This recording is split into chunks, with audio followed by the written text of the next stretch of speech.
বেলা 8টা বাজে, কিন্তু বাইরেটা এতই অন্ধকার যে মনে হচ্ছে যেন সন্ধেবেলা, অথচ সকাল 8টা বাজে এখন। দুদিন হয়েছে ফিরেছি কলকাতা থেকে। আজ আমার এই দুদিন ধরে আমি সকালবেলায় উঠে নয় চা, নয় কিছু মেথির জল এ সমস্ত খাচ্ছি, কিন্তু আজকে আমার ফার্স্ট কফি ডে। তো আমি একটা বড় মগে কফি খাওয়ার ইচ্ছে। পটল এনেছিলাম, সেই পটলগুলোকে পুড়িয়ে দিলাম। মাছও এনেছি, মাছও ওখান থেকে গিয়ে বাজারে গিয়ে কিনে মাছ, লঙ্কা ওগুলো সব ভুলে চলে এলাম। এত কিছু জিনিসপত্র নিতে গিয়ে ওটা মনেই পড়লো না, ওটা অন্য একটা বক্সে ছিল। কিন্তু কালকে ডাল বানিয়েছি, সেই ডালটা অনেক এরকম জলের মতন ডাল হলো। প্রচুর কলকাতায় গিয়ে খাওয়া দাওয়া করেছি, কিন্তু তারপরের কয়েকটা দিন খেতে ইচ্ছা করে, তারপরে আবার অভ্যাসটা চলে যায়। কালকে গেস্ট এসেছিল।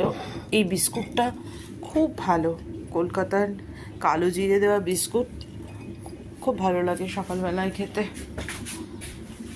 একটু জোয়ানের জল করে 2 দিন ধরে খাচ্ছি, খুব ভালো লাগছে।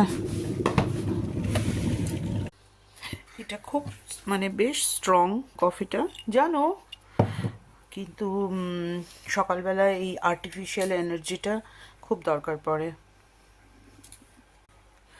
শনিবারের এটাই আজকে শুরুটা এরমভাবে কফি, কফি পেয়ে এতদিন যে একটা দিন ওই আমাকে একটা খুব সুন্দর কফি করে দিয়েছিল, খুব অদ্ভুত কফিটা ছিল, ওপরে যেরকম শপে হয়, কিন্তু তারপরে আর কোনো ভালো কফি পাইনি।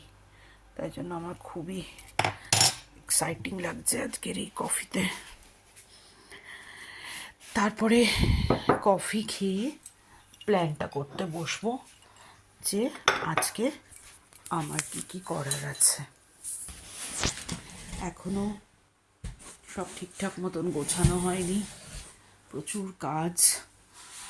এখানে আসা মানে বিট কিনে রেখেছি, ওই যে বিট আর আমলা দিয়ে কলকাতায় করে দিত, আমি ফল কাটতাম, আমার বোন জুসটা বানাতো, তো সেই বিট এনেছি, এখন পুরোটাই নিজেকেই করতে হবে।